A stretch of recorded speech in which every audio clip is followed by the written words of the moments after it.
Hola, hola! My name is Zulean and welcome to Una Preguntita. As a Texas Rican, my life has been anything but traditional. I went from studying engineering to farming in Hawaii to building a career in nonprofits before diving into entrepreneurship. Every twist and turn taught me something new. But let's be real, life doesn't come with a manual. In Una Preguntita, we always begin con una pregunta, a question. So dime, have you ever felt like you're thriving in one area of your life while Googling how to be a functioning adult for the rest of it at 2 a.m.? Yeah, been there too. Every week, you and I are diving into the stuff nobody really teaches us.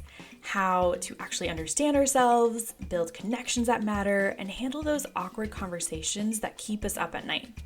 Whether you're figuring out workplace dynamics or trying to level up your emotional intelligence game, we're getting into it.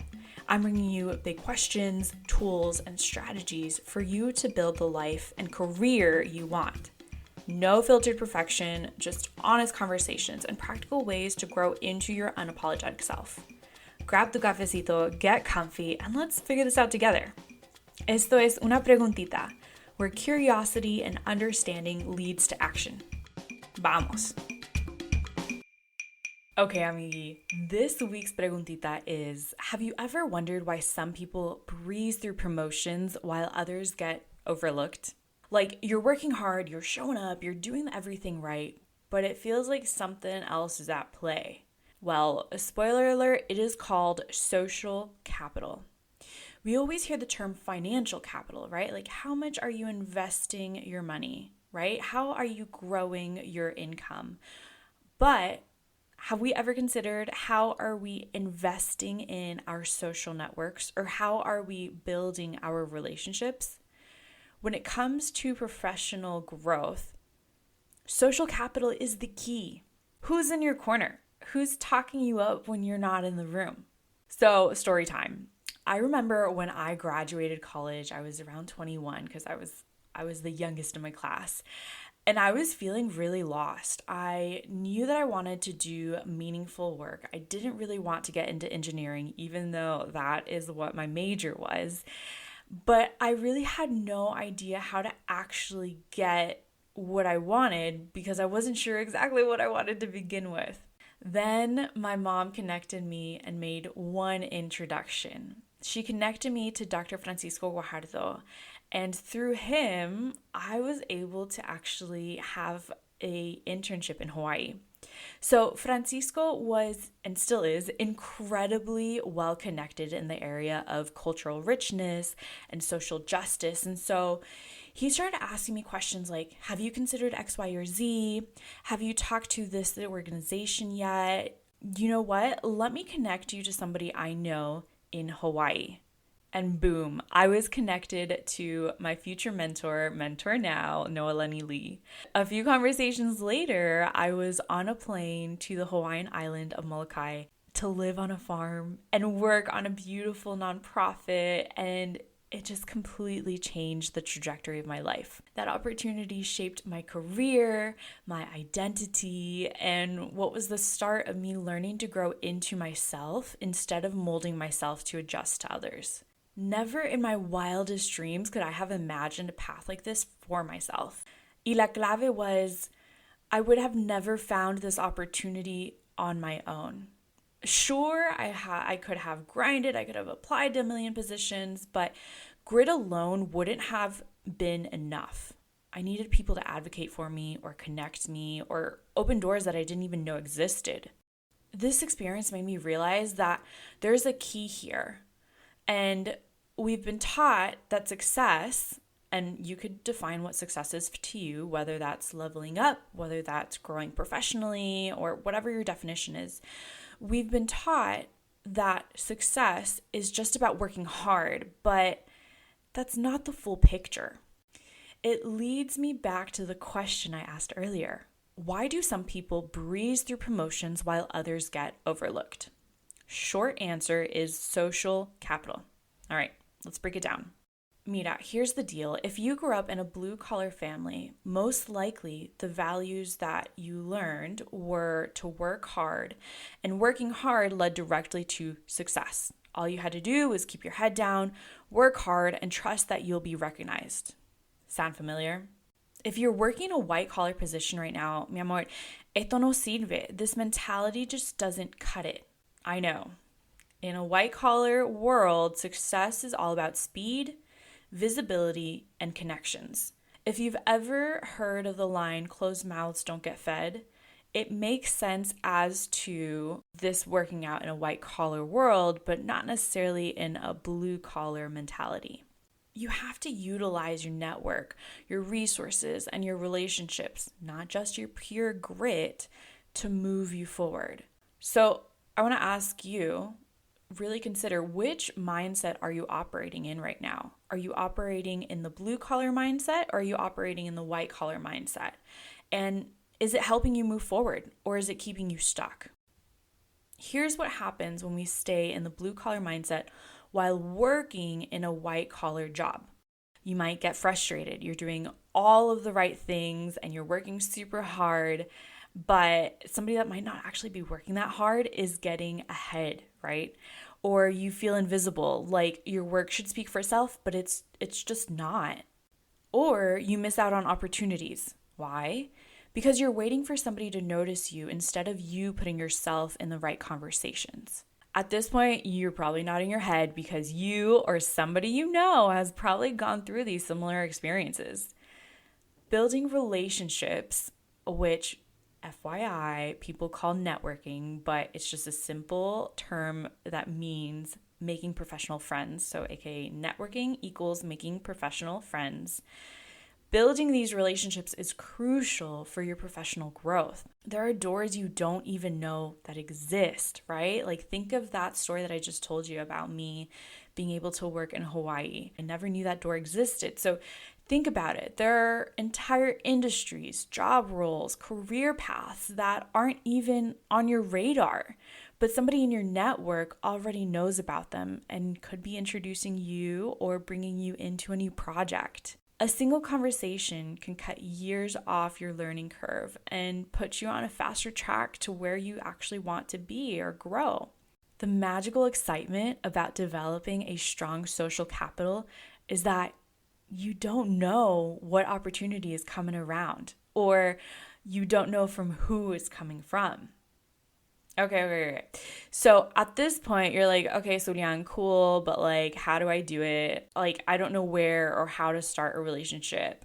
Bueno, amigui, I got you. I have 3 points for you to understand in order for you to practice and to start building your social capital. So let's get into it. Número 1, find common ground. If you're meeting somebody new, search for something that you guys have in common with the other person. Were you guys born in the same city? Did you guys end up visiting the same place recently? Do you both play golf? Like, do you both feel awkward in this networking event? Find common ground. People connect over shared experiences, interests, and sure, even a funny joke. So next time you meet someone, listen for that, me too, spark, because that small connection can turn into a real relationship. Número 2, be visible. You don't have to be the loudest person in the room. Those people are kind of obnoxious, but you do need to be present. So either you attend professional associations, or actually one of my favorite things to do is invite people to do a one-on-one. So it's either a coffee chat or a walk and talk, and we just get to chat. And I pick people that I want to learn from. So I begin to grow my social capital. You'd be surprised how willing people are to meet you and share their knowledge. No se te olvide though, don't forget you're starting a relationship. Okay, you're starting a relationship. You have to check in with them every few months. This is a relationship. Number 3, ask for help and offer it to. People love to help, but they can't read your mind. Need advice? Ask for it. But also make sure you're offering help where you can, right? If you're an expert in knitting and somebody else wants to start knitting, Say, oh my gosh, I could teach you how to do that. It builds a two-way relationship and strengthens your bond when you're able to support somebody in addition to you asking for help. So I'm going to repeat those three again. Number one, find common ground with the other individual. Number two, be visible. And number three, ask for help and offer it too. Now, I have a few points I want to repeat that we've chatted about already. Success isn't found with just hard work. It's about your connections. If you're stuck in a keep your head down mindset, it's time to shift gears. Did you hear me? It's time to shift gears. Keeping your head down and doing the work is not enough if you're working in a white collar environment. In order to grow your social capital, you need to find common ground with others. Let go of how you feel. Let go of, oh my gosh, I put on these shoes that I really don't like, or somebody's going to judge me on this outfit. Let go of that and put your attention into the other person you're talking with, and find commonality. The term networking is simply professional friends, making professional friends. And be visible, ask for help, and invest in relationships. Ahora, I want to challenge you. Think about who in your life has helped you get to where you are today. Whether it was a lesson you learned, whether it was an introduction, or even some motivation that you needed. Who has helped you get to where you are today, and have you thanked them? Social capital is like financial capital. You have to invest in it to see its returns. Now get out there. Use your social capital. Dale que tú puedes. Okay, I'll let Pitbull do the singing, but you got this. You can do this. You have the steps to do it now. So all you have to do is brave up and put yourself out there. Zulean. ¿Qué aprendiste esta semana? So what did you learn today? Man, I love my family. So this week, lo que aprendí was that I need energy boosters. I really do. I need them in order to kick up my endorphins, those feel-good chemicals in your body that reduce stress and boost your mood. With my ADHD, I tend to go up and down a lot on my energy and motivation. And I realized that when I was growing up, I had swimming, and then in college, I had rowing. I was on the rowing team. But in adulthood, well, I've gone through some ups and downs. I'm going to be honest. La cosa es que when you're done with work, you're exhausted. You come home, you sit on the couch, you doom scroll like a zombie. And then what do? And then you shower, you might eat, and then you go to bed, and then you do it all over again. And so your life feels zombie-ish, unless you have things that boost your energy. For me, when I don't have these energy boosters, the end result is that I end up in these weird funks where my energy is low and I don't really have any motivation, and it takes me a lot to get out of them. So with all of that said, I knew I needed to find a way to support myself. The better I support myself, the better I do as an entrepreneur. So I have a confession. Dun, dun, dun. I started doing Zumba. Yes, con las doñas. I started doing Zumba. I have always loved dancing. I grew up with dancing. My family always dances whenever we get together. There's always some music in the background. And as an entrepreneur, my mind is also always racing. I'm finding different connections that I can make with my business, or where I can improve, Conecta, and all of these different things that my mind just continues to connect. So I found the perfect mix of being able to quiet my mind finally, while also boosting my energy and my motivation. I leave the studio at night after Zumba in such a high, but also my mind is like, we are ready to lay down. Please do not move another finger. So when I get home, all I do is shower and boom, I hit the hay. At night, I don't end up with these mind zoomies that I get sometimes when you're like laying in bed and all of these thoughts keep crossing, and then boom, boom, boom, you get all these different ideas, and then all of a sudden you've been laying in bed for like an hour and you're like, I just really want to go to bed, but your mind just continues to race. Yeah. With my energy booster, my Zumba, I have been able to really rest. My body is tired, and I've been able to clear my mind. In case you're in the McAllen area, my girl Vivi is an awesome Zumba instructor. Come join us whenever you want. I'll leave all of her information down in the show notes below. But amiguis, I really hope you're finding your own energy boosters and really committing to them. That line that I said earlier, the better I support myself, the better I will do as an entrepreneur. Now, I want you to realize that you might not be an entrepreneur, but the better you support yourself, the better equipped you will be to handle whatever comes next.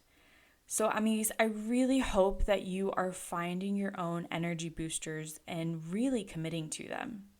If you enjoyed this podcast just as much as I enjoyed creating it for you, please share it, rate it, and write a review. What did you take away from today? I'm sending you un huge abrazo y nos vemos en la próxima.